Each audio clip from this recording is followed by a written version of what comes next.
Welcome to the Old Goalies Podcast, brought to you by White Glove Goalkeeping.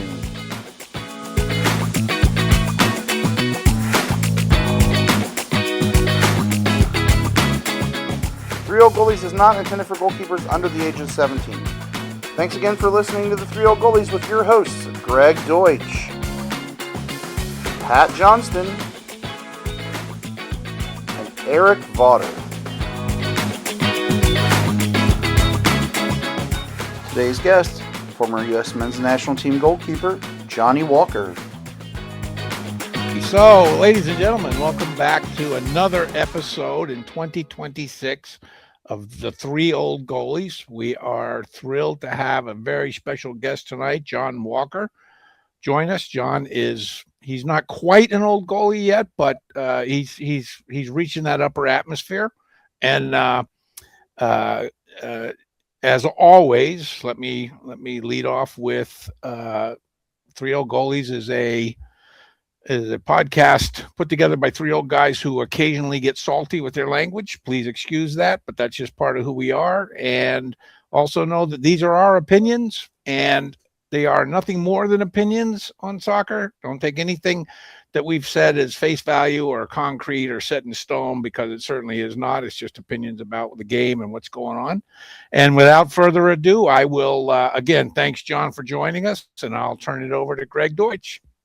Well, EV, first, I'm so excited to have him. You and I have talked about getting him on the show because of some of the stories I can't wait to hear about.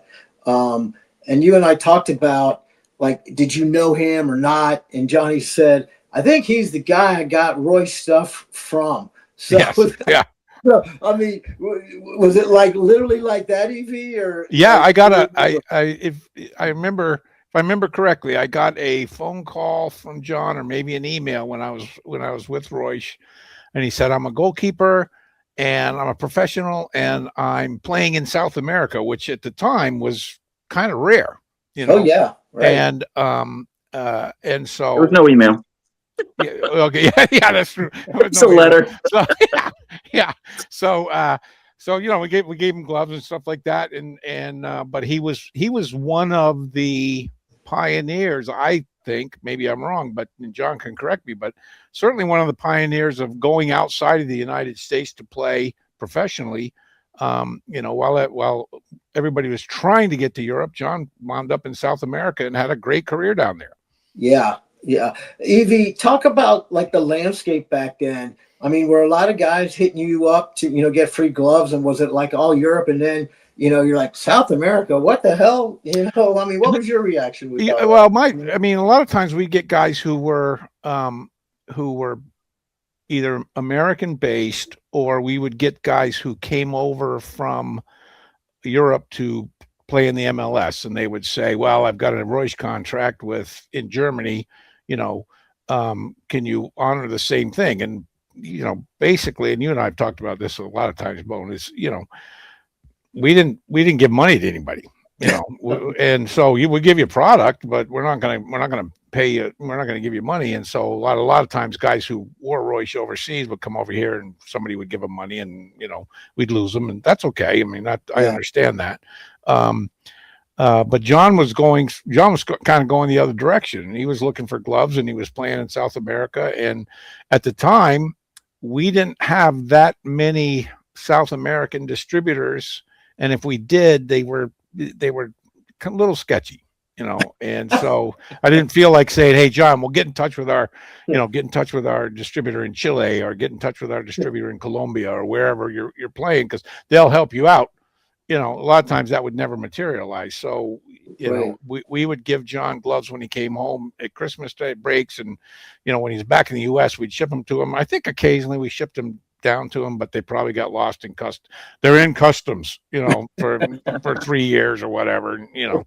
Right. Meanwhile, Manuel's brother-in-law, who plays goal on the Saturday morning team, is wearing these really nice Royce gloves. So, you know, it was one of those deals.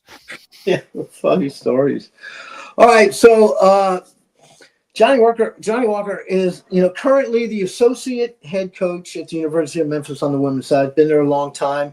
with Brooks Monahan, and we'll get into that relationship. So first, I want to know, you're born in California. How do you end up all the way across the country? And what were you thinking about when you were deciding to go to University of Louisville? Like, who else was recruiting you at this point? Yeah, so I was born in Torrance, lived in Fountain Valley. My family moves to Memphis, Tennessee when I'm like 9 years old, early 80s. So this is that's a bit of a culture shock, right? But I was very fortunate, and because I grew up I watched the California Surf when I was growing up, NASL. I moved to Memphis. On TV, you've got wrestling, and lucky enough, local public broadcasting had soccer made in Germany, right? We had the Rogues, who used to be in Memphis, were gone. MISL was here, and so we had a goalkeeper that stuck around, a guy named Richard Butte, who was a Polish national team, real hard ass, right? And both Brooks and I had the same guy, and so I was fortunate that I had an old pro kind of teach me, and at the end of the day. I had a lot of offers, a lot of interest because I was a regional team, at that kind of age. But unfortunately, I was academically ineligible because I like to have a good time. And so instead, I had to go to Memphis for a year. At the time, it was Memphis State, to get my grades up to transfer. Because initially, it was the tip, UConn, who was big at the time, the Carolina. A number of different schools that were interested, but I had to go get my grades up. So I went and I took care of that. And then Brooks actually had gone from Evansville, and he was a U20 national team goalkeeper too. So we were competitive. We went to the same high school, all this stuff. He's like my brother. I can't get rid of this guy. And I ended up having the opportunity to go to Memphis. But I said, I need to go somewhere and play. And I ended up going to a school that was not in the ACC like they are now. They were not as good like they are now on the guys' side. The University of Louisville was a team that had won 2 games the year before. So it was a very, very interesting move. And who was the coach back then in that season that Evie, he only stays there a year, which is, and I'll go into records. So here's a guy who's been around. Victor Petroni was his name. Victor, He bounced all around. So I'm getting these, training and advice and just experience with all these different guys that have played all over the place. So you end up in Louisville, and you still hold 2 records there. Evie still holds a record for saves in a match and most saves in a season. But then you decide, I'm out of here, and you're going to go into, at that time, the first year of the MLS. Kind of.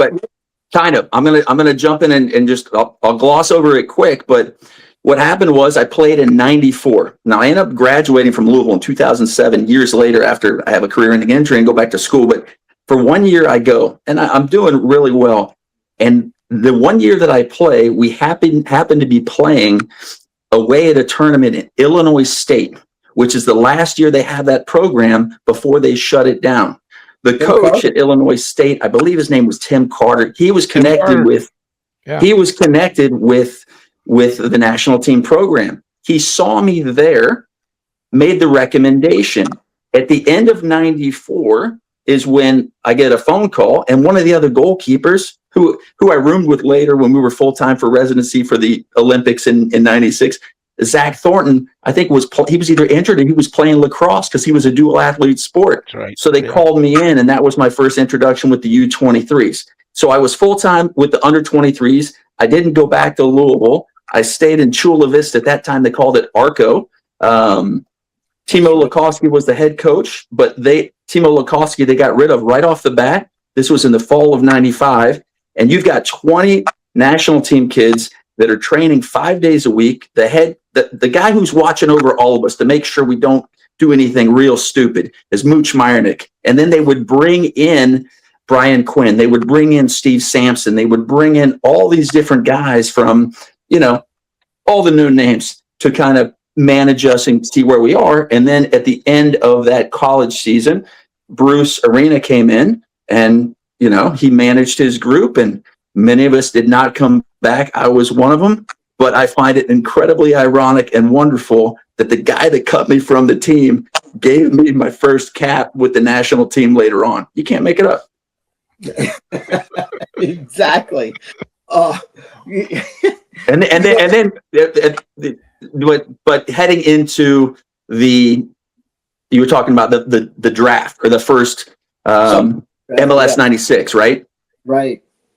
So Timo is now the head coach of Columbus, and he's like, "Hey, are you going back to college or are you going to play pro?" And that's all I ever wanted to do was be pro. And I had gone on trial over in England, tried to get a work permit, didn't work out. I went there twice, Sheffield United, a couple different times, but I said yes, I would absolutely like to do it. And so once that you did that, once you made yourself eligible, these were the old days, like you were done. Yet the only thing you could do after that, if you went to a trial, was do NAIA. And so in my back pocket, I had a phone call with Peter Fuller, who at the time was in Mobile. So if I didn't work out with the MLS, that's where I was going. And so I was convinced I was going to Columbus. And there were no phone calls back then. It was the USA Today on the next to the last page, and it just said hey son, you're going to Dallas. So that's how I ended up in Dallas. Yeah, before we get to Dallas, I want to talk about some things you just mentioned. Memphis had a team called the Jackals of the USL. And share your stories about that, because one of the things I found out, your home games were all over the place. Was that just, people couldn't pay the bills? Back then, Evie and I know that landscape pretty well. So share your stories, and then I want to talk about, of course, the World University Games. Yep. Okay. So USISL. This is the year that I'm getting my grades up, because extracurricular, I've been focused on too much soccer. My grades are not good, so I'm playing with basically guys that are former college players, men's league. There were some good players. And we're playing, I think Atlanta, the Silverbacks had a team. There were a number of different teams in these cities. This is, I think, Marcos was in charge of this thing. Yeah. Right. And it was glorified men's league like you've never seen. So you are going. I mean, I can still remember our team manager had it wasn't in a Econo Line 1500 van. It was in that same vein of the size of the vehicle, but it was a straight up Chevy type van from the 1970s that was shagged out inside, just benches facing each other. We're driving down the road, and I can remember there was a trip where the guy just brings in a keg of beer, and down the road they went, and that was USISL, and it was. You learn so much from all of these guys that had bounced around. I mean, a lot of these guys had played some professional indoor soccer. Some of these guys had other jobs, but it was very unusual to play one game a week. You'd have a 3-game road swing over 4 or 5 day period. It was insane. But they did. There were a number of different times where, for whatever reason, you had to play at a different park, a different field, playing middle school soccer fields it was crazy. It's a different world. Yeah. Even I lived through that. So let's talk about, the World University Games you played in Japan. First of all, you were one of only 2 keepers in the country to be invited for the full-time residency, which I think is incredible for the Olympic Training Center that you just mentioned for the 96 Olympic Games. What do you remember about the World University Games? Obviously, maybe your first time to Japan. What did you feel of the level, and were you trying to hopefully get scouts to see you too, as you alluded to before, be seen and then, go on to the next level somewhere? Right. Well, the first thing was I had been called into a camp with the U23s before the World University Games, and that was, I think it was out in Beaverton. We had a couple games against the Canadian national team. So then they picked a team for the World University Games, and the first 2 or 3 games I didn't play. We played some really good teams. Zach Thornton was the other, we're both competitive. You can make an argument for either way, especially at that time. But for whatever reason, we did not get some 2 or 3 results. And then, all right, here you go. And I was able to step in, I think there was a shootout win against Uruguay. We beat Ireland. We didn't lose. So that was good. So, when you're a goalkeeper and the team wins, you don't remember everything. I'm sure I made some mistakes. But that was a good thing. They keep asking you back. But what was crazy about that, the first game we played, I think South Korea, and you're in Japan, and it was hotter than hell. It was like 105 degrees. I wasn't expecting that. But that South Korean team, I mean, they were technical. They could move the ball. They were very, very good. And then there were some teams that were more of, and I've run into some of these players. There was one guy that he was a coach over at UNC Greensboro, and he came up to me. I'm at a recruiting event. It's like, you don't remember me, but you and I had a beer in Japan. And what a great way to start a conversation. I'm like, he's like, it was 1995. We're in Fukuoka. I go, yeah, I was there. So, yeah, kind of crazy. That is crazy. So, we just talked about the draft. You were the 28th player in the supplemental draft. And Evie, he's there. He's third string behind Mark Dodd. Oh, A little time, who was obviously on the. That's the Royce connection. Yeah, that's right. Exactly. So you're on a development salary back then. First, share with us. Hang on. Yeah.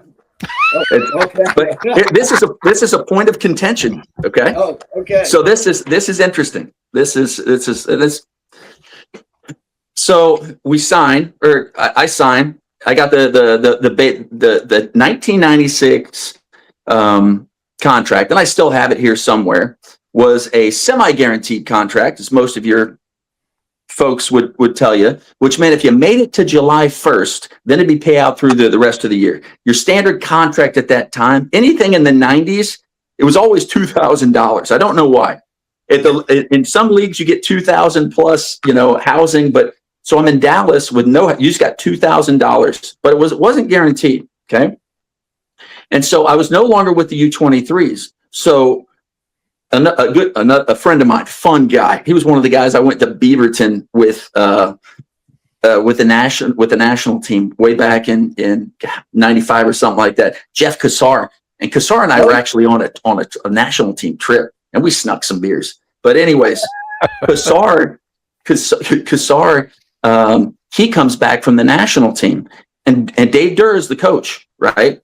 And I'm doing really well. And so he's got he doesn't know what to do. So Kassar at this point, he has an agent, something that I never learned until later in my life. And it always haunted me. But you talk to some of these guys, you could do it yourself. Well, sometimes you can and sometimes you can't. But anyways, I end up being there. They bring it. Jeff comes back. Dodd, tremendous goalkeeper. I still talk to that guy. I mean, great national team goalkeeper, right? I mean, he's quality. You could talk about him on and on and on, but Durr comes in and says, all right, well, we're thinking about putting you on this developmental. So I was on the 2000, so they were going to drop me from that. And the thing was, at that time, the league, they didn't have workarounds. They didn't have Project 40. They didn't have any of that other stuff. The answer to that was, I think it was either $1,200 to $800 a month, right? And so I was going to go from the 2000. I could still stay there, but I would be on that. In retrospect, I probably should have done that, but I'm an idiot. And so I didn't. And so I said, you know what? I'm going to try to go back over to England and get back in. And I couldn't get in the first time because I'm an American mutt, right? I don't have a grandparent or any of this other nonsense. And the first time I had gone, which was in 90, I think it was around 93. Could have been the best week of training I've ever had in my life ever. And this was when Dave Bassett was at Sheffield United, and they were doing everything they can to get me a permit. But the rules had just changed to where you had to have a certain percentage of national team appearances to be able to get your work permit. And so I end up going back over there in 96 and can't do that again. They shipped me over to Ireland. So I go to, and I've seen the World Cup, right? Ireland, they're fantastic. The Irish Premiership at that time, I'm guessing it's a little bit different now. They train 2 nights a week. The lighting, this is after the electricians and the guys, they got to go to work first. Once they come back, the lighting is like parking lot lighting, and it's just, and they tried to give me like a 6-year contract. I'm like, I probably don't want to do this. So then I end up coming back home because that escapade is over, and then I end up looking for an A-League option. Right. Yeah. Let's talk about, how do you end up with the Cyclones, the Jacksonville Cyclones? What's the pathway here? So again, there's no email at this time. Email was starting, but it wasn't prevalent. So you basically, you remember in the old days, they used to have that book that had every soccer coach's email, phone. It was a Yellow Pages for soccer, right? So I type up a resume. I mean, it's crazy, but this is what I did. I type up a resume. I send a letter to every single A-League coach that's out there. Give a brief background. All right, this guy, he's done some national teams, a little bit of pro reach, and then I put down some references. Jacksonville, okay? You remember the old Jacksonville T-men, right? Yeah. They came from New England. When they were the New England T-men, one of the Busby Babes was one of the coaches, a guy named Dennis Violet. Dennis Violet seen Sheffield United on my resume. And the last time that I was there, Howard Kendall was the coach. First time it was Dave Bassett. Second time it was Sheffield United, Howard Kendall. He picks up the phone. They're like, you get this kid now. Boom, done. I didn't have to do anything, didn't have to try out anything else. And so now I'm in the A-League. And I'd seen some of the A-League from years before, and a lot, Dodd and all those guys. Hell, Dirt, the APSL, that was different kind of a league, but at least I was playing. But it didn't take me long to realize it. I don't know if I'm getting anywhere with this. Interesting. You sort of like stop it right there. So the story goes, one of your teammates has a magazine. You pick it up, and it's about Chile. I don't know if that's a rumor or if it is true. Facts. But go into that story. I mean, yes, it looks nice, but like, are you serious? Like, hey, I'm packing up, I'm going to Chile, and how do you get connected? So A-League at the time, there were some very good players. You had guys that were playing for like Rochester Rhinos that were making more money doing playing professional indoor and outdoor A-League in a year than they could ever make in Major League Soccer. You go up to Montreal, you play the Impact. That place was fantastic. But then you'd go to other places like Worcester, the Worcester Wildfire. I mean, it was just, sometimes you're playing in a nice stadium, like some of the places that I just mentioned. Rochester was fantastic. So was Montreal. Then you go to some other places like where we were, it was a high school stadium. And so it was a different kind of a feel. And so the assistant coach, so I got Dennis Violet as the assistant coach, a guy named Jorge Alvial. He's Chilean. He's got 2 or 3 Chileans on the team, and they've all got these, it's soccer porn, right? It's Don Balon, El Gráfico, and they have these pictures. Like it's just, you're sitting there flipping through, people with flares, just, you can see the passion, the craziness. And he's like, I think you probably do pretty well there. I'm an idiot. Right? So I'm like, I find a way to talk myself out of the current contract I'm in, which was not easy. I was the protected player on that team, but somehow I weaseled my way out of that. And I go down in July of '97 to Universidad Católica, which is it's a very big, very, very, very nice club. It's one of the nicest clubs in South America. And of course I go down because, again, I'm not the smartest guy at this, and I don't have an agent working for me to say, hey, save your money or do this and that. I've just missed the FIFA window.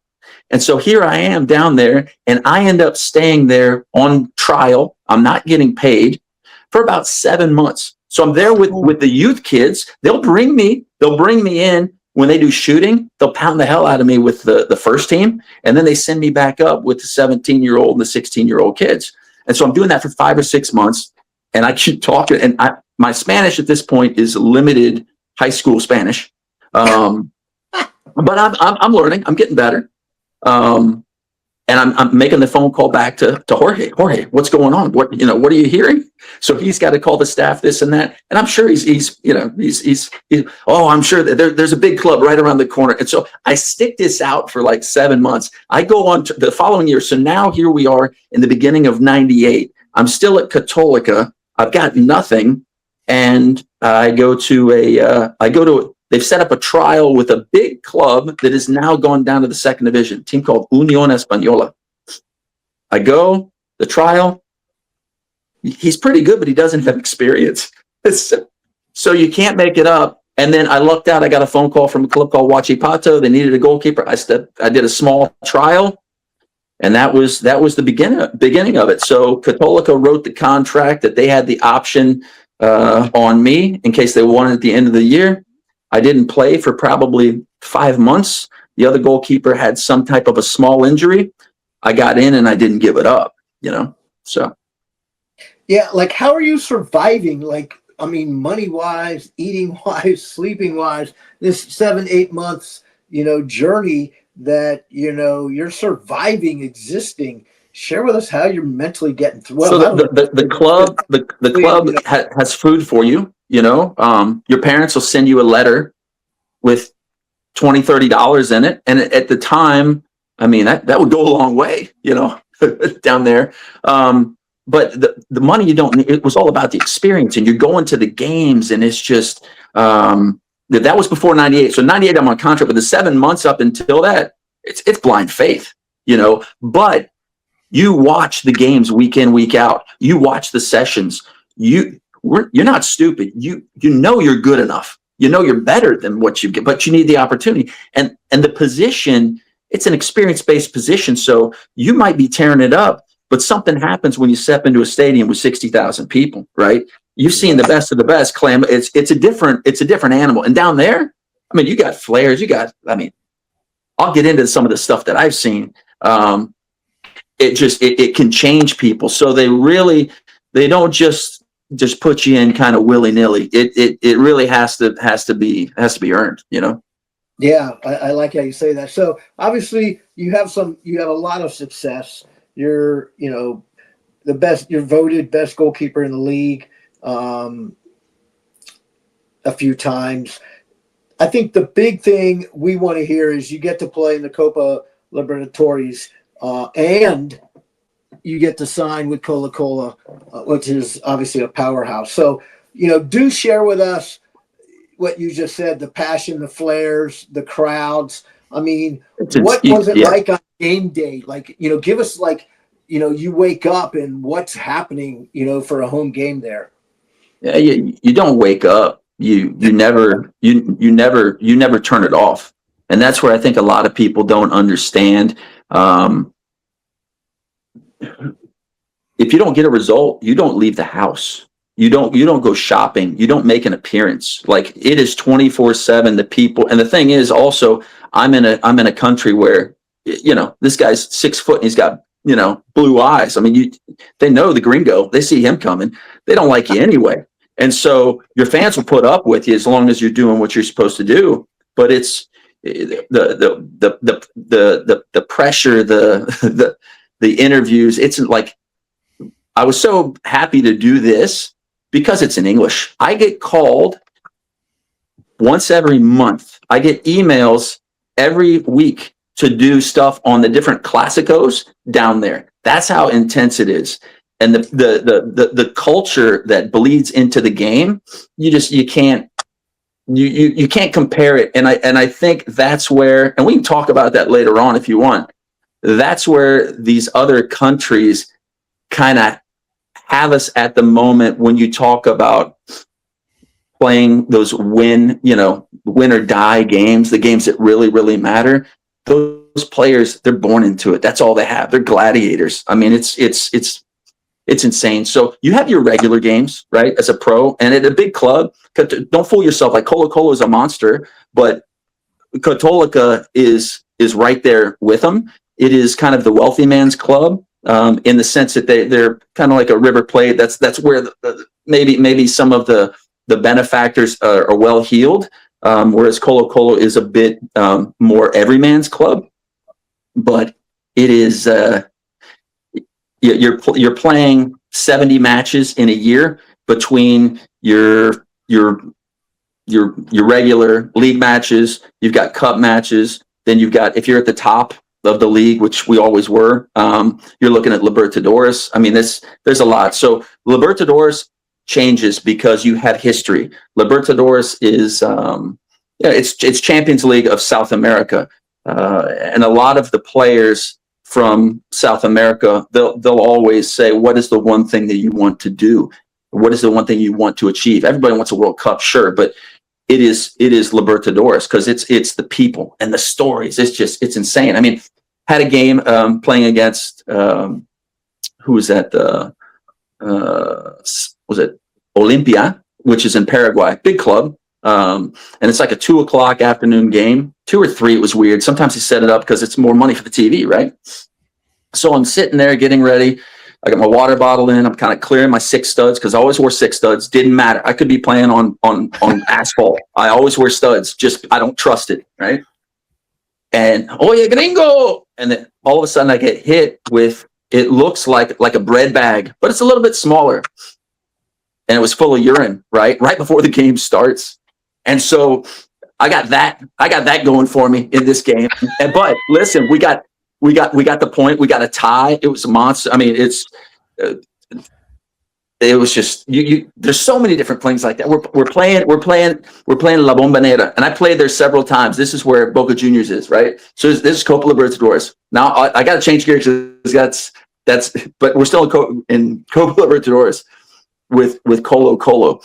And the thing is, when Colo-Colo won Libertadores in '91, they had what was called the Battle of Macul, which is where that the local police officers, they've got these German shepherds on leashes, right? And there's video on this stuff. It's fantastic. Not that I'm approving this, but where you've got these Boca Juniors players are screaming at the ref, and these cops, they just let the leash go, and they got the dogs biting the players. I mean, it's crazy. So these two clubs don't like each other so much. And it happens to be like the club's 99th year of, I mean, the place is packed. It's thumping. I could be screaming at you 10 yards away. You're not going to hear anything, right? And we ended up tying that game. I don't know how. Made some saves. It was good. But I'm sitting there in the box, and we're setting up for a corner. And all of a sudden, just something comes over, thump, hits right from, what the hell was that, man? I come over here. I pick it up. I go over to the ref. I burned, 45 seconds to a minute doing this. But it was that somebody had ripped out a cylinder out of like an ignition cylinder out of a car. Huge chunk of it. Had hit me in the face. It probably been like 30 stitches, but these people know no boundaries. They'll do anything. And I mean, it's a different world. But yeah, so Católica, wonderful experience. And then I go to the crosstown rival that just, it is a monster. It's a huge club. And they're announcing me at the signing day, and the own fan base, they come in, all of their leaders come in, start in the middle of this interview where they're asking me questions, hey, welcome to the club. What do you think? The dog and pony show turns into all of the leaders of the fan base screaming, gringo, get the F out. We don't want you. You need to go back to the other club up the hill. It's just like, this is so right away. I am not a fan favorite. I mean, not in the slightest, but it ended up working out. But that place was crazy. It's like many of these places where you hear, there's a lot of violence on the way. They're in between some of the different fans of the clubs. But we're playing Universidad de Chile. So that's another big team. There's 3 big ones in Santiago. It's Colo-Colo, Universidad de Chile, which is La U, and La Católica. And so we are driving, and the cops have us driving through mapped out sections of town to get there. And this is like Godfather stuff. We're driving, and all of a sudden the bus stops. And somebody, and I can't remember exactly what they said, and everybody ducks down. Some of these guys that have done it before actually jump up. You know where you put your bags and stuff in the upper deck of the bus? Some of these guys are bridging themselves up there. and these humongous bricks are coming through the window. And I'm talking about 6, 8 bricks and all. I mean, it's insane. One guy up front gets hit, and I'm just gringo. I'm just like, okay, this is normal. It's not gunfire. We'll be okay. Our head coach, who happened to be the one of the players when they won Libertadores back in '91. He's the head coach. He gets off the bus, goes over, and at this point, I kind of peek out because I've got, how you've got your little curtains right there. It's our own fans. It's Colo-Colo fans throwing bricks and rocks through the windows at us. They thought we were the other team. So I mean, you can't make it up. It was, but those are the stories. I mean, it's passion. It's fun. I mean, they're fighting just like us. So, what you mentioned violence. Like when you were playing, what did you feel down there as far as in the dressing room when you could hear the crowd and worrying about, the security? You mentioned obviously some of the incidences that you experienced. Was it like, oh my God, here we go? Let's, were you just jacked up, or, you knew as soon as you came out, who knows what somebody's going to throw at you? Yeah, well, a lot of those stadiums, and they look really cool, because that when you see the goals and the guys all of a sudden rush and they're jumping up and they're climbing, they're scaling that metal fence. Most of those metal fences are about 30 foot high, right? 30 foot high. They get really creative, with the things that they can throw at you, and they'll I'll go full circle on this. But they like to fill up 2-liter bottles and they chuck it. And the thing is, you're watching the game. You're out there screaming, you're controlling, and they're all trying. It's a game for them. So you got, 10,000 guys, 20,000 behind you. They go, ooh, and all of a sudden this bottle explodes next to you. And you're just kind of, and you can't show them anything. Like if they know they got you, that's when you get in trouble. So that's when you really start to play a lot on the outside of your box, because they can't throw it that far. But there is a certain element of adrenaline that comes, and that's where it's difficult because it has to be controlled, right? Especially goalkeepers a bit different. You have to make sure to keep the calm and you take your time, do everything the same way, and it was a good learning experience for me. Because it is easy to get real excited, but when you get excited and you lose control, that's when you make the mistakes. And a mistake at the highest level, a mistake at a big club, you might be able to do one, but if you make more than one or it repeats, you're out. They'll move you on, and that's the name of the game. And I was never nobody ever taught me how to do that. That was all self-taught, self-learning, because at the time when we all grew up, there was nobody explaining how all this worked. I still don't think anybody really explains a lot of the details that go into this stuff. And the psychology of a goalkeeper, you guys know, it's a different world. But absolutely, I mean, there's nothing like stepping into, Maracanã, right? You're playing Flamengo. We played Flamengo in Libertadores. We beat them, and it was huge news back home. But like, you're stepping where the giants have stepped. I mean, if you have any, if you can appreciate the history in anything, and I read a lot. I enjoy reading about history, but I always studied soccer as much as I could. Or you go to Centenario, right, in Montevideo, where they had the World Cup, and you see these concrete seats that are still there.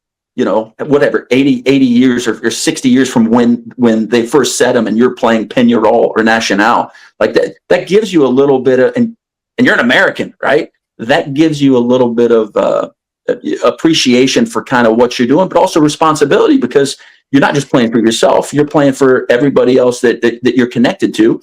And all of us are connected one way or another, whether it's EV with our connection through Dodd, me stopping in Nashville and them giving me some gear. I had my miter shoes. I was super proud of wearing those. And I even got some pony sneakers. Why they were distributing pony sneakers, I don't know. But dude, I wore the hell out of those. Yeah, that's funny, because that distributor had all three, Roy Schmeider and Pony. Product of New York, baby. Yeah, there you go. So obviously you come back to the MLS in 2003. What made you come back? Obviously, Tim Howard at this point with the Metro Stars is signing with Manchester United. You're going to get to jump in this. I'm coming. Hang on. I'm going to give you a light. Hang on one sec. So you come back to the MLS, like I mentioned. So take it from here, because obviously this was big news that Tim Howard's going, over to England and playing with Man United. And I would hope by now, right, you have an agent. So, I don't know if I got the right one, but that's okay. But what's different this time around? Well, a lot of things happened. So between Colo-Colo and Católica, I was actually out of contract, and so this is what's crazy. We'd won the championship. I'd done very well at Católica, but I had an agent, and nothing was secure, and the club moved on without me. And by the time that we circled back around, there were no more chairs. Musical chairs was over. So only because there was an injury at Colo-Colo was I able to slide over there, if that makes sense. And they had a foreigner spot, which was rare at the time. But the only reason that happens because they were coming out of bankruptcy, right? So they were managing on a budget, which is fine, and it was a great experience. But it was also my oldest son, now 23. He was born. You got the grandparents and stuff. It's like, all right, let's just go back to this. Let's go back to the States. And so that was kind of, the way that happened. And it was just, okay, I'll just go to New York, see how this, see what the league's like. Is it the same as when I left it? I don't know. And obviously you had a lot of success, player of the month. What I find interesting, EV, again, we have another guest who's played in the U.S. Open Cup. So, oh, cool. Yeah. So lost it. Yeah.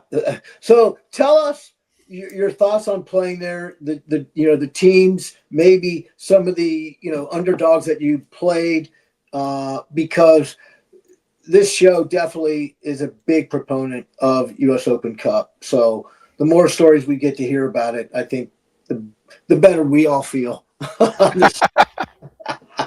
I mean, I'm trying to remember all the different steps to getting there, but I do remember this was very unusual, and I wish they'd have. So the Open Cup, we lose to Chicago. I'll get to that in a minute, but we've got a semifinal against DC. I think it was a semifinal, pretty sure. And it's ironic because I run into the coach from Rutgers. And I'm going to remember his name here in a little bit. And he's like, wow, your CAC field, when did it have all those people there? We play at Rutgers on this grass field, so we're not playing in Giant Stadium on the turf. And they had all their, and somehow we won that game. I don't know. It was a wide open game. The tactics back then were, it was kind of crazy. But then we ended up hosting, and I know the league wanted, they were always trying to push the big markets and stuff like that. And, Chicago got us. They were better. Got beat on the near post. I still to this day I remember not seeing it. But then if you pull up the video, you're like, what are you doing? I don't know, man. I mean, I think I was probably dicking with the ball too, because I like to play the ball with my feet. So they can blame me. So Evie and I always like to, ask our guests, what do you think needs to happen to make the U.S. Open Cup maybe more important? Evie and I have thought about, if a sponsor would make it $1 million, right? Because, of course, right now it's not even close to that. So do you think that turns the needle? Evie, if you want to add something here. No, I've always thought, you need to have somebody be a title sponsor and offer a purse, just like they do in golf. And, people don't goof around in golf when it comes to a purse of $1 to $4 or $5 million, whatever it is. You get serious players. And I think, I firmly believe, I firmly believe there's two things in the U.S. Open right now that could make it better. Okay. One is the purse. Somebody step up and marketing, whatever you want to call it. Put a purse out there for whoever wins it. Winner takes all. 2, don't, and we're seeing it right now, Bone and John, we're seeing it right now in March Madness. Okay. There's a few upsets, but there's no Cinderella, right? The big schools are all winning, right? Because they're supposed to, right? The beauty of the U.S. Open Cup is once in a while, Cinderella gets to the final, and Americans love that. They love that, and again, let's, those are the 2 things that I think, and then Bone and I have talked a lot about, and make it, right now it doesn't seem to be a priority with U.S. soccer, and I don't understand that. I wish I had the answer for you. All I know is I can remember playing for the U.S. Amateur National Championship years ago as well, and it used to mean something, right? And I don't know. This is a wrinkle. This is a tough one. I think the money does matter. I don't even know at what point do the big guys come in. I mean, is it loosely structured, more or less, kind of like the FA Cup? I mean, how does that work? I think it is very similar to the FA Cup, is in that the lower divisions play early and then the big guys come in. But if I'm not mistaken, Greg, you probably know better than me on this. Was it 2 years ago MLS said we're not gonna play in it? It's like, what? Yeah, and Ryan could chime in this too. I mean, it's like they allowed certain teams to participate. Yeah, even though certain teams wanted to, they were not allowed. So, to your point, it's not fully supported. And John, you are right. It is toward the latter rounds that they do, but it's not like I think it's maybe the quarterfinals. You could get that quote unquote upset or Cinderella story to take place. Right. So, all right. Off the U.S. Open Cup. So, you get traded to the. Greg, I want to stop you right here real quick. Ryan wants to jump in on the U.S. Open Cup. There we go. You know me, Open Cup. So not only did MLS 2 years ago say not everybody's participating, but are you aware that in the 2026 U.S. Open Cup, not all of the USL teams are participating? Oh wow. So just something to kind of keep in mind. As someone who had a team who played in the preliminary rounds, like there's a different format. Everything changes. There's only 18 USL, like the 18 USL 1 teams, 3 MLS, NP Independents, 11 MLS, NP Reserves teams that are in the first round. 16 round 1 winners play the other 16 round 1 winners. Then the 16 versus 16 of round 1s, the winners of those games go to play the Division 2 Pro. So 16 of the USL Championship teams participated. And then the winner of those games jump in and play against the 16 MLS teams that are participating. Thank you for that U.S. Open. And again, it's called the Open Cup, right? I mean, so the idea is that anybody who wants to enter it can enter it, right? And this again, I don't understand. I'm not a big advocate for we do everything in the United States that they do in Europe, right? I don't. We're not Europe. Never have been, never will be, right? The game over there, yeah, it's fine. It grew and it's great and everything, but we have to do things the U.S. way. But the point is that when if you look at the FA Cup, when they play home and away, in the early rounds, Scunthorpe has the opportunity to play United and make a lot of money because everybody goes, Right. and so it supports the lower levels. All right. Also for the players, I mean, it's the experience of a lifetime, right? Whether or not the electricians or the plumbers beat whatever team, right? Yeah. There is something to be said for the history of the game. If you look at and it's been a while since I looked at the teams that have won the Open, going way back into ethnic leagues, the early history is important with who you are. and for any of these players at the lower leagues, it's not about winning. The ability to play against the pros, like that's what people talk about. And you always want people talking about the game. So to have players not play in it and we don't even have relegation in this country, right? So come on, I'm with you. Write a check and make it exciting. Yeah. All right, there's a solution, folks. Finally. All right. Well, we have 80 teams that participate, right? Total. Right. How many do you think participate in the FA Cup? Just as a comparison. Oh, what? Oh, the lower levels are insane. 600. Yeah. Dang, Greg, you're close. 700. Jam. Yeah. So I mean, but you also have to question, the preliminary stuff. It's kind of weird because there are teams that participate like bootleggers. Like we've played in the prelims to get into the Open Cup. So the numbers are a little bit different, but yeah. Before we move on for the Open Cup, when Ryan chimed in, okay, you know what that reminded me of?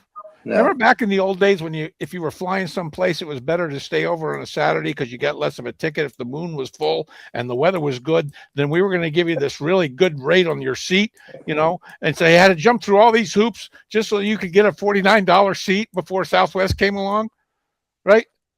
We make all these fucking rules, right? It's like, dude, just put two teams out there and play, right? And maybe we get an upset, right? Maybe the Wilmington Hammerheads, beat DC United and oh my God, or maybe Cincinnati back when they were in the USL beats who they beat? Columbus? Chicago Fire. Yeah. And Chicago. Yeah. And everybody was buzzing about it. Why not do that? That's because there hasn't been a lower level champion in the Open Cup since '99, right? That's okay. I mean, the Rochester Rhinos, I believe, were the last ones. Yeah. They're right to win it, I think. But there's still excitement around it. Like when FCC was making that run, and Alan Koch was just parking the bus and praying for counterattacks. It worked to get results. It wasn't necessarily always fun to watch, but they did some crazy things. But it's super something else for disappointing. The players. Like, I try to talk to some of our kids about how this works at the highest level. A player's value is determined on how that they perform against a player of a higher caliber. If you can step up and play and match or exceed a player that has a known monetary value, guess what? And I don't know if the lower levels where these kids are with player passes or value or anything else, but if the electricians or the plumbers or these small teams that all of a sudden they've got a kid that's how they move up the ladder, right? Because they have played against the highest level and succeeded. If that match doesn't happen, they're almost always going to be stuck in that lower level. It's going to take somebody with a real set of brass, whatever, to grab that kid and pull them up without having seen them against somebody play at that level. A lot of people don't understand that that is crucial, that you have those matches. Yeah. All right, Greg. Sorry, we went off on all right, all good. All right, so you get traded to the Columbus Crew. C-Bus. Defensive Player of the Year from the Columbus Crew. You also Ziggy Schmidt at that time is the coach. You also get, as you alluded to at the start of this podcast, 3 caps. So I want to talk about, and he gets to play against Mexico, and 1-0's the game. So take it over from here. Your 3 caps, what you remember. Obviously, the Mexico game is got to be very, very special because of the rivalry. Sure, it's an away game in Dallas, guys. I mean, so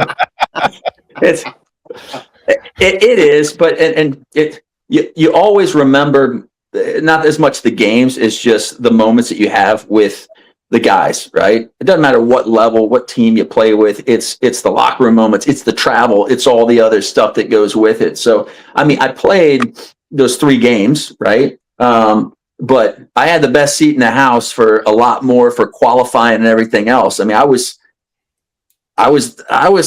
there in a cycle with Friedel, Keller, Howard, and Walker. Those are your 4 guys. And then nobody remembers the Walker guy, but I remember what he saw, and it was a wonderful time if you can appreciate the position and where soccer had come from way back when I was a kid, and the things that those groups had achieved.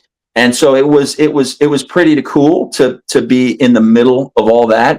And to be honest, I sit there and say, wow, I'm lucky I got 3 caps, because those guys were, all capable, all very different. But and then I got injured, right? So that's the way it goes. What do you remember about your caps? Share with us, obviously, your first Sure. cap, and then the Mexican game. Yeah, Mexico. That was first game I think might have been Denmark.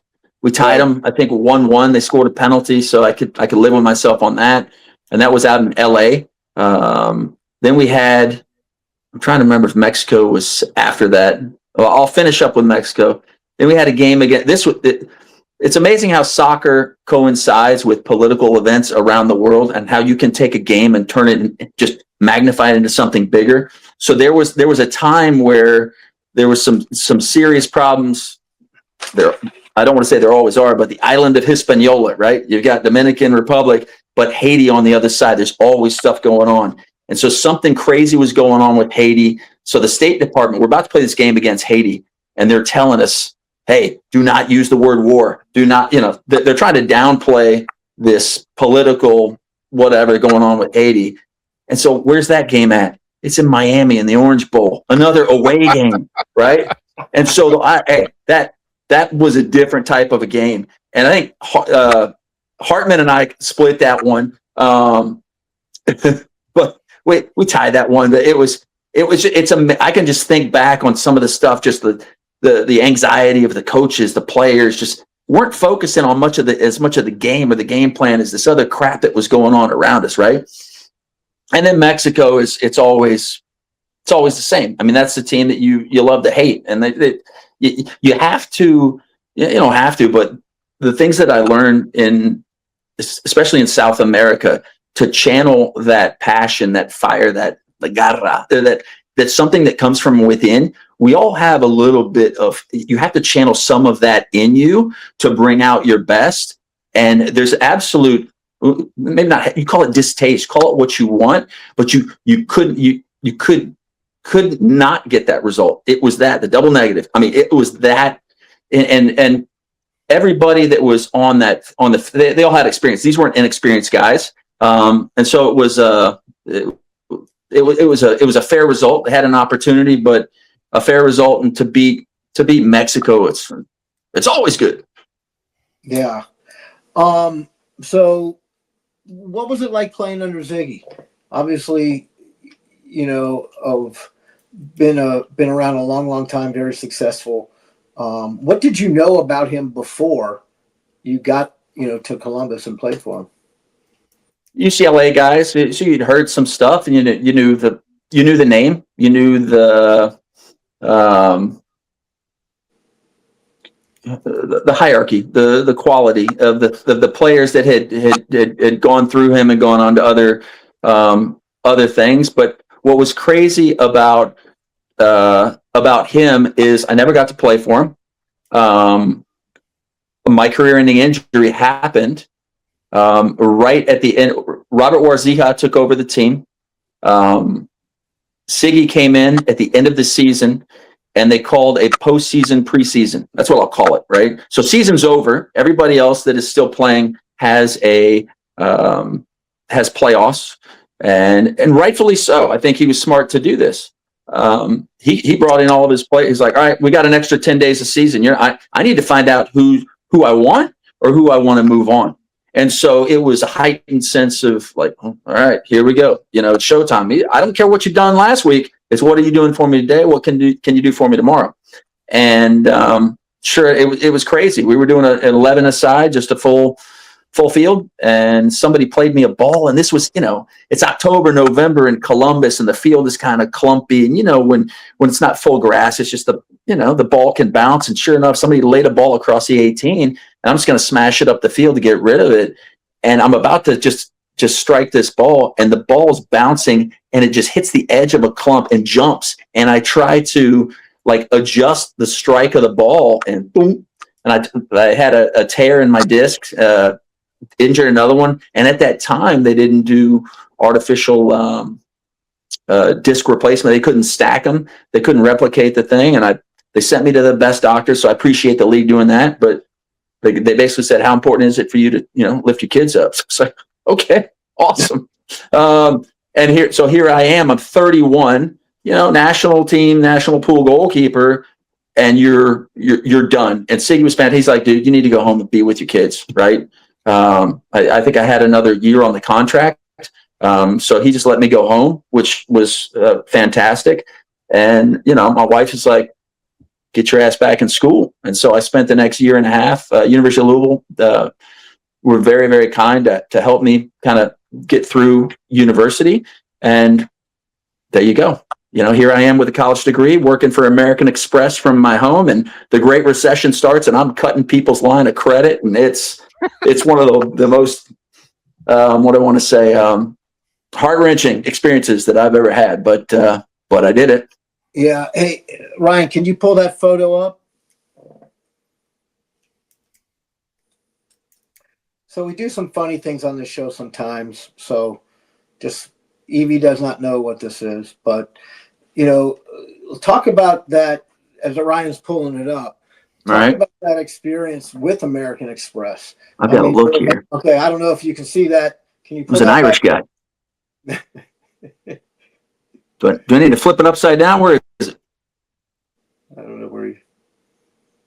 I'm trying to get it pulled up. Give me just a second. Oh, all right. It's fighting me right now. Okay.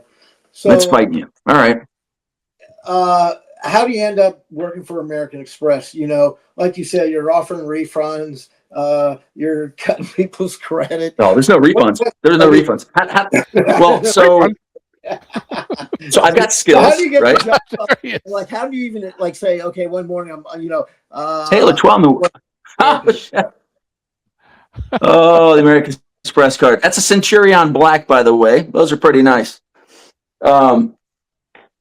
So I don't know if you guys can see it, but I got goalie hands, right? So I could type 80 something words a minute. I have social skills. I finance a business. I can get by. And it was just, I went looking for a job. And at that time, it was a lot of customer service. And it was one of the first remote access jobs that was out there. And they put me through the ringer, and I passed. Okay. So that was my trial. And they sent me a desktop, and I was working from home, and they patch all the phone calls through. And I went from playing in front of 50, 60,000 people to, sorting out credits, or, that's life, isn't it? So. Right. Very humbling, obviously. So obviously you still have a passion for the game. Tell us, again, one point you're like, okay, I got to move on. I want to get back.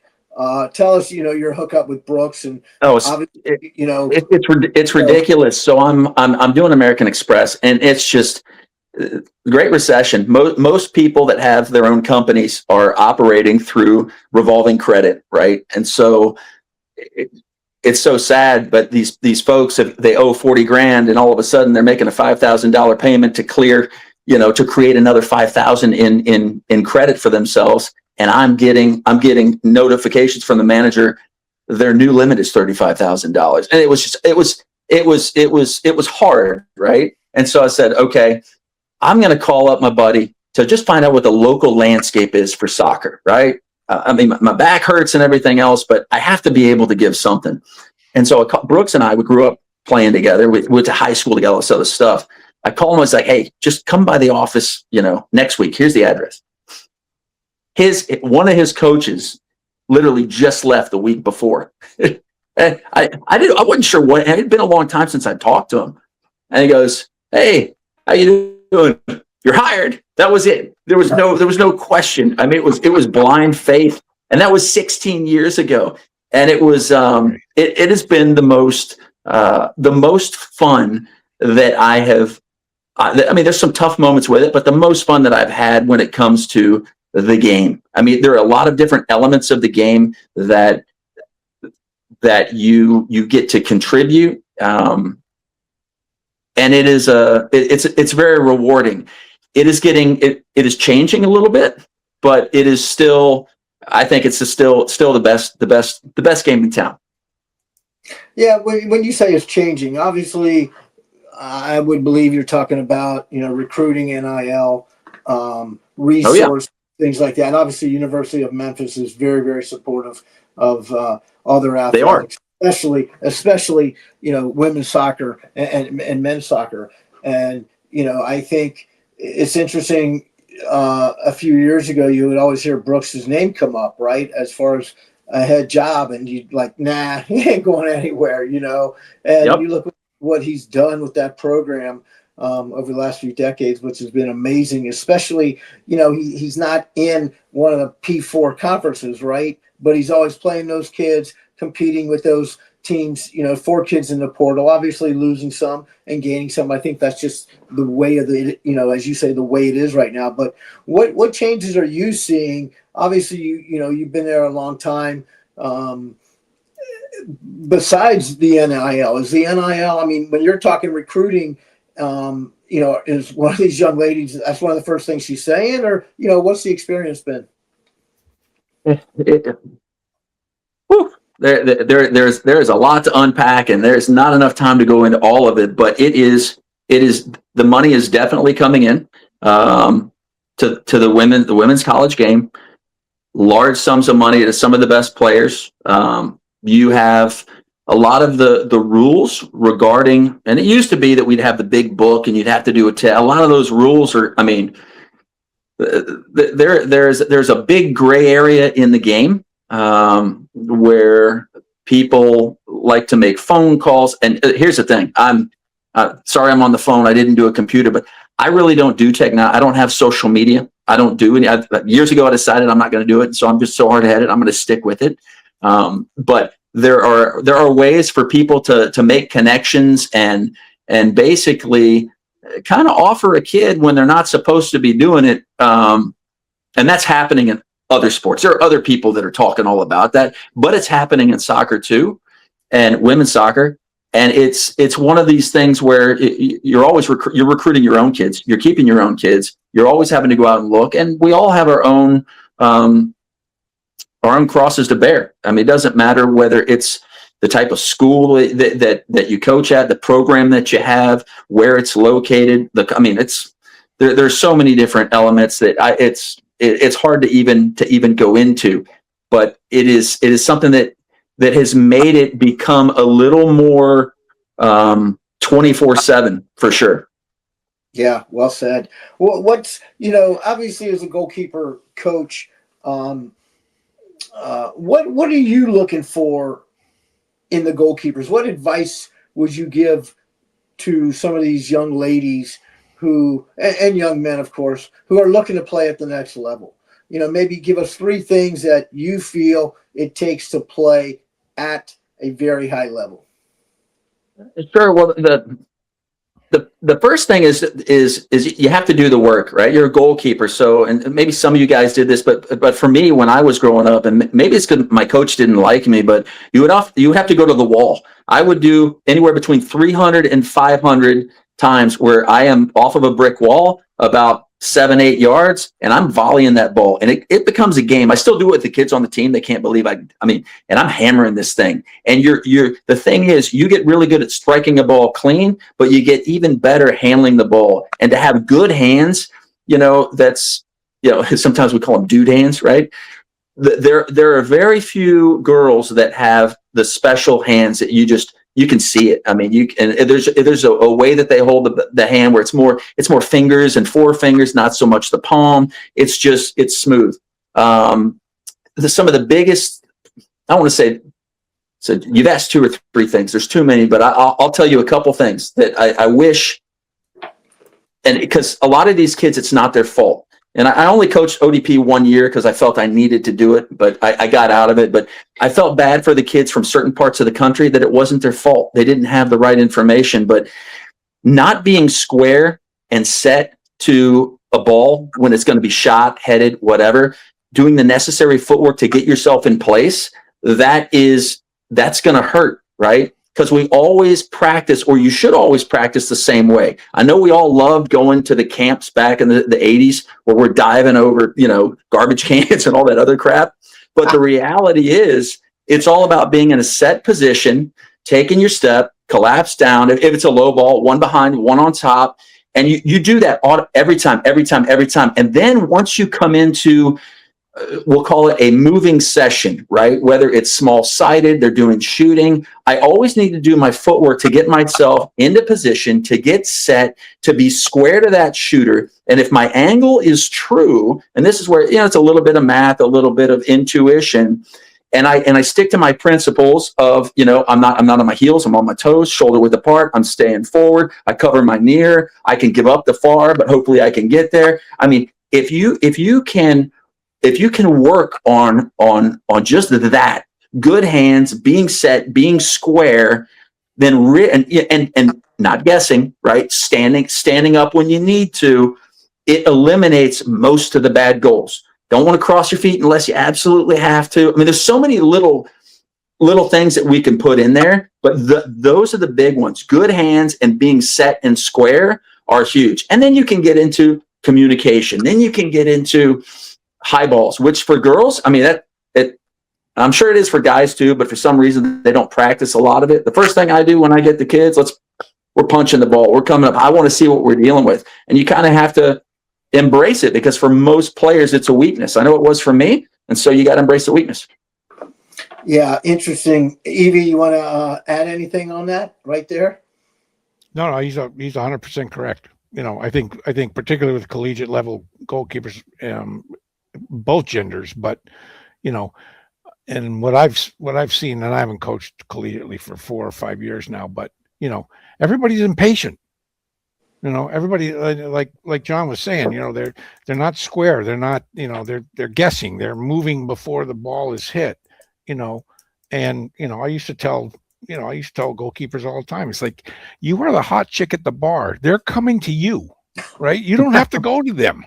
You don't have to anticipate anything. They're going to come to you because you are where they want to be, and you got to be patient, and as John says, you got to have all this stuff in your mind, but then you got to react to it. And then the catching thing, as Greg, has always been one of my pet peeves. It's like, I've said it a million times.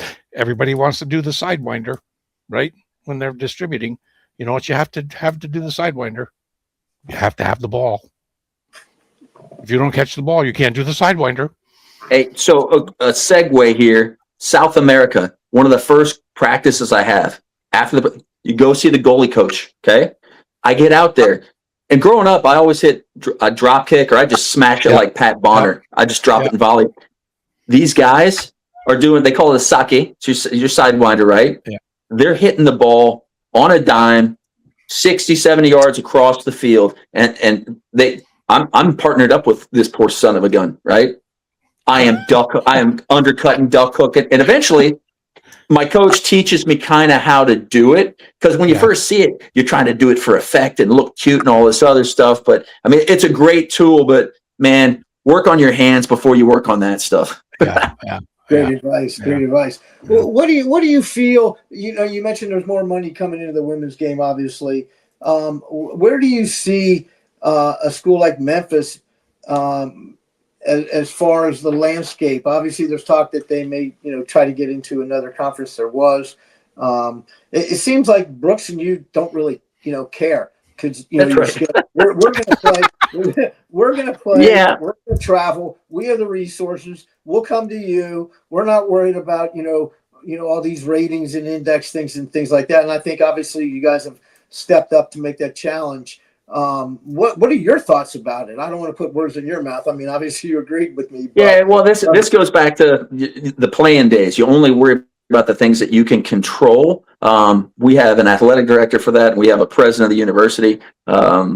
So the good news for us is we've been, they're about to start building a very, very nice locker room, lounge, stadium for us, which, helps in certain areas, but other stuff you can't control. All you can do is is compete, and results at the end of the day always, always make the arguments, right? Just play. Don't talk, just play. I mean, it's difficult with just watching, because I watch all sports from the university standpoint, right? And you see the revenue sports, and you look at some of the separation that's starting to happen in the power schools, the big ones, right? My wife's from Ohio, so Ohio State, and you just see the smaller schools who for years that had been able to kind of compete or be on the same, field, and it's really looking, it's really starting to separate a little bit. So I don't know how that's going to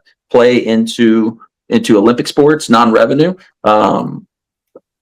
That's all I've got. I mean, yeah.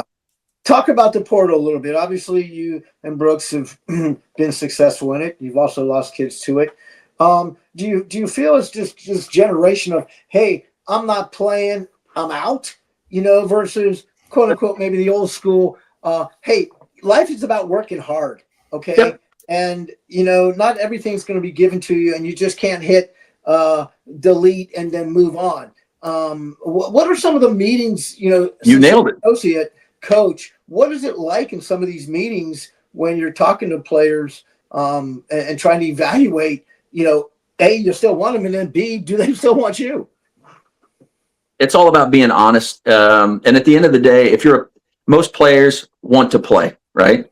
And you have to be, there has to be a clear step communication every step of the way.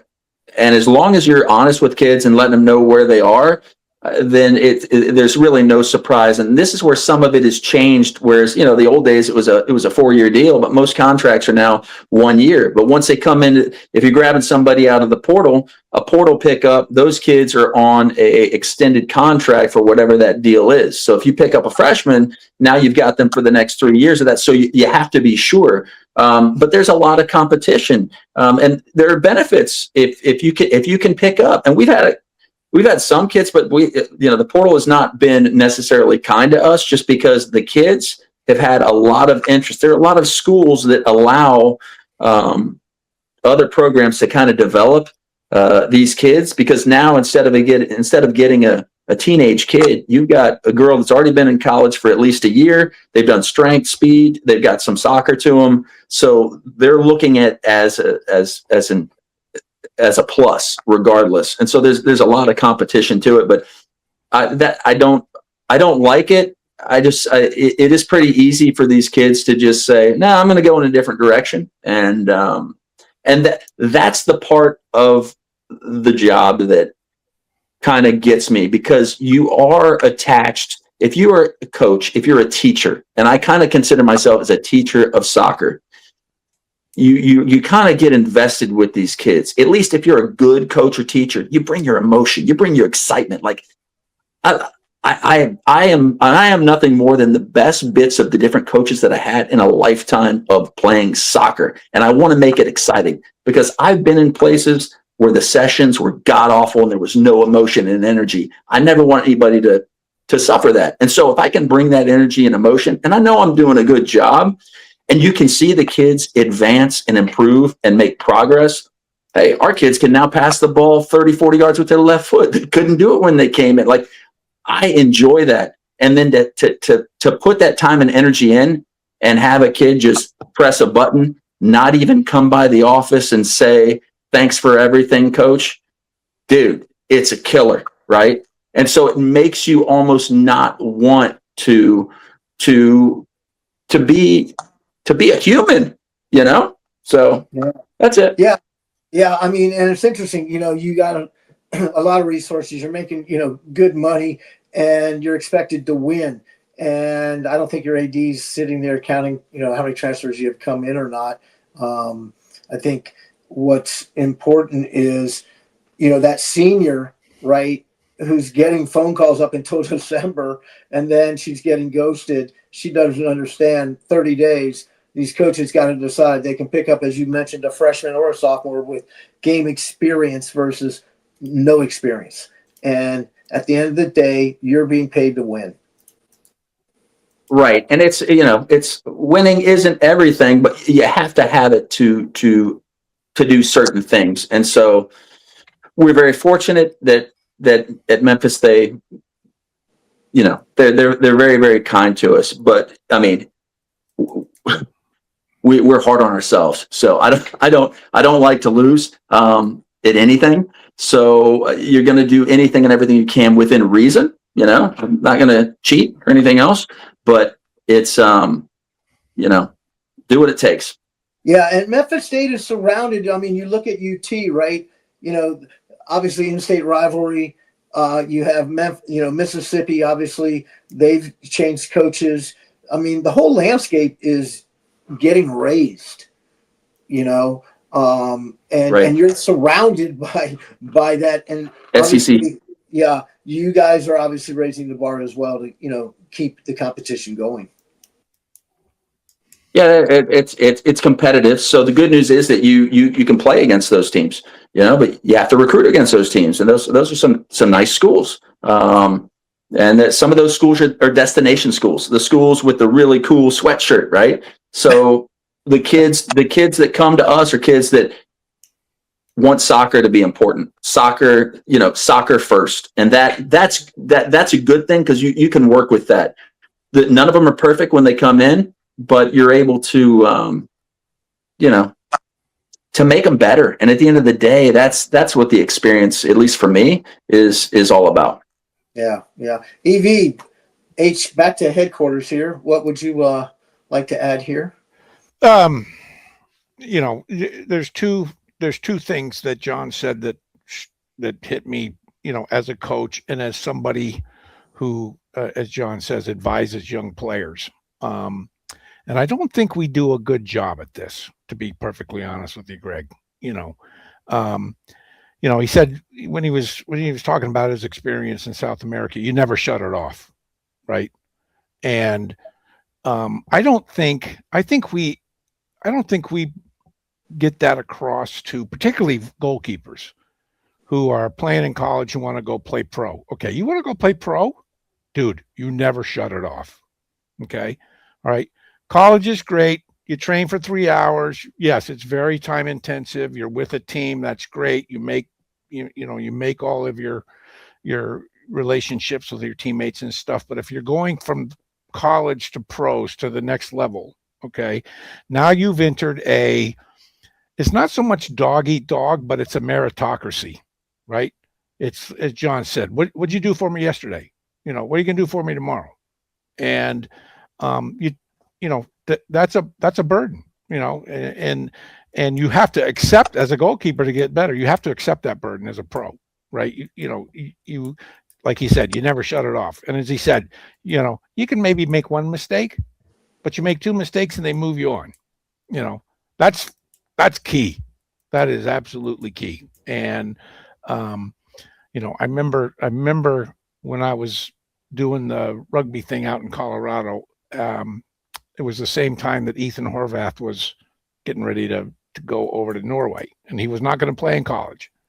And I remember sitting down with him and his folks and saying, okay, you're a very good goalkeeper, but what you haven't been taught yet is how to be a pro, and there's a difference between being very good and being a pro, and as John said, it's experience, and it's that daily, if we lose, I don't go to the grocery store because I don't want people, I don't want to go out there. I don't want to take the shit that people are going to give me, and it's a different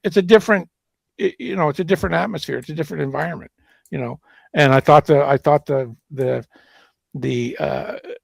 metaphor of musical chairs, particularly as a goalkeeper, is spot on, right? Because you never know when your chance is going to come. And when it does, you got to be ready for it, right. And you got to work the guy. And, we've had him on the show before, and a guy who's made an absolute living doing that is John Bush. Everywhere he's gone, he's had to work his way up to the top. And when his opportunity has come, he took it. That's what you do as a goalkeeper. And then, as John said, you hang on to it, you keep it, right, by your performance. And I thought that was, if there's any young goalkeepers out listening to us who are trying to be pros, be prepared for that, because that is the name of the game once you once you graduate from college and move on to the next level. Yeah, well said. Ryan, our producer, do you want to chime in on anything here? No, I'm good. I jumped in on the U.S. Open Cup. That's my baby. Yeah. But no, Sorry I didn't win. covered. Yeah. Well, I mean, it happens, right? Well, John, it's been a pleasure. I love the stories. I love the passion, the excitement in your voice. I'm so glad you decided to do this with us. I'm sure Evie is as well. Yeah. It was just funny, when I first mentioned you, Evie. Yeah, I think he'd give me some Royce stuff sometime. Yeah. Finally, we get you two to Dude, meet. we're all connected by 2 or 3 people. I mean, I've never gone to like the national convention or any of that other crap, but if you're in this game this long, like we're all 2 degrees separated from Mark Dodd or somebody like that, right? I mean, it's just that's and Which now is we're a all scary connected. thing. Yeah. So, and you know what? I will say this in closing. John epitomizes, Greg, what we started this thing about, right? This thing was predicated, John, on let's do a podcast. Like if you were at the coaches convention and you were sitting at the bar having a beer and you're telling stories, right? Because that's what people want to hear, right? And this was a perfect example of that. Thank you very much for your time and thank you for sharing your stories with us. We'd love to have you back at some point. All right, guys. Adios from Memphis. Okay. All right, bye. Bye.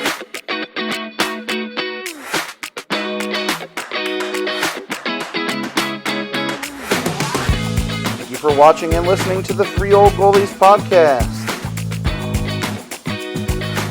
Be sure to subscribe on your favorite podcast platform. Follow us on social media. And if you can, give us a 5-star review.